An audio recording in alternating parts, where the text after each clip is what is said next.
اللہ نے موقع دیا، میں نے عمرہ کیا تو مدینہ منورہ میں جو ہے میں نے جون صاحب کے اثار ثواب کے لیے جو ہے ایک شعر مجھے یاد آیا تھا کہ کتنا خالی تھا اندرو میرا، کچھ دنوں تو خدا رہا مجھ میں. تو اس طرح کی کیفیت تھی، بڑی دعائیں ہوئی ان کے لیے. تو یہ جس کے ساتھ کوئی خونی رشتہ نہ ہو اور اس کے لیے دل سے ایسی دعا نکلے تو یہ بہت بڑی بات ہے. مختصر سا لکھا تھا. جوڑ صاحب کے دو مصرے ہیں کہ ہر شاہ و گدا قبر میں ہوتا ہے غروب، شاعر افق لحد سے ہوتا ہے طلوع. جون ایلیا افق لحد سے پوری آب و تاب سے طلوع ہو چکے ہیں، اور کیونکہ اجرا کے بعد جون ایلیا کی آب و تاب میں قابل ذکر اضافہ ہوگا. اور یہ جو فورکاسٹ تھی یہ 14 دسمبر کو پوری ہو گئی.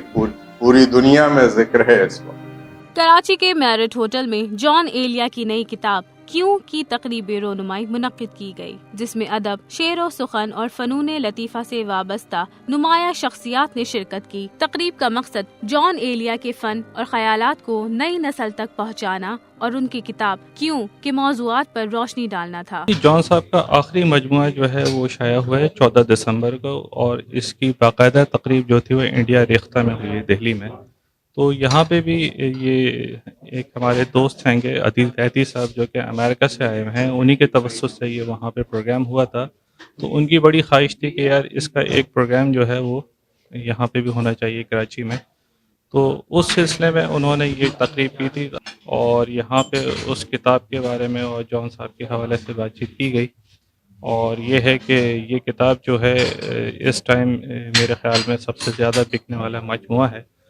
اور اس کے بعد میرا ارادہ ہے کہ ان کی کلیات کو مرتب کر لیا جائے، اور اس میں جو ان کی باقی کا جو کلام ہے جو اس کو باقیات کی صورت میں اس کو شائع کریں. تقریب کی صدارت معروف شاعر اور نقاد ڈاکٹر انور سجاد نے کی، جبکہ مقررین میں ڈاکٹر نگار حسن، ادیبہ پروین شاکر اور مشہور صحافی و ادیب وجاہت مسعود شامل تھے. مقررین نے جون ایلیا کی شاعری میں موجود فکر، فلسفے اور سماجی رویوں پر گفتگو کی. خزانہ خالد انصاری صاحب کے توسط سے کیوں کی شکل میں یہاں تک پہنچا، اور جیسا کہ انہوں نے بھی اعلان کیا کہ ابھی یہ اختتام نہیں، یہ آخری مجموعہ نہیں ہے.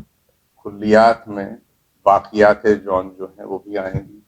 تو بھائی آپ کوئٹہ والوں کو خبر دے دیجیے گا جا کے کہ ابھی دروازہ بند نہیں ہوا، ابھی تو بہت بہت بہت چیزیں باقی ہیں. تقریب میں موجود شرکاء نے جون ایلیا کی زندگی، ان کے نظریات اور اردو ادب میں ان کے کردار پر گفتگو کی. کچھ لوگ جون بھائی کی کامیابی کا سبب ان کی وضع قطع مشاعروں میں پڑے جانے کا ڈھب اور ان کے رومانوی خطات کو بتاتے ہیں، لیکن اگر یہ سب کچھ نہیں ہوتا تو ابھی جون اتنے ہی بڑے اور اتنے ہی توانا شاعر ہوتے. انہوں نے غزل میں بالکل سامنے کے تجربات کو جس پرکاری کے ساتھ تحریر کیا وہ انہی کا حصہ ہے. ایک طرف تو یہ مجھے چین کیوں نہیں پڑتا، ایک ہی شخص تھا جہان میں کیا جیسا شعر، اور دوسری طرف بہت نزدیک آتی جا رہی ہو، بچھڑنے کا ارادہ کر لیا کیا، مل رہی ہو بڑے اتفاق کے ساتھ، مجھ کو یکسر بھلا چکی ہو کیا ستم ہے کہ اب تیری صورت غور کرنے پہ یاد آتی ہے. شاید مجھے کسی سے محبت نہیں ہوئی، لیکن یقین سب کو دلاتا رہا ہوں میں.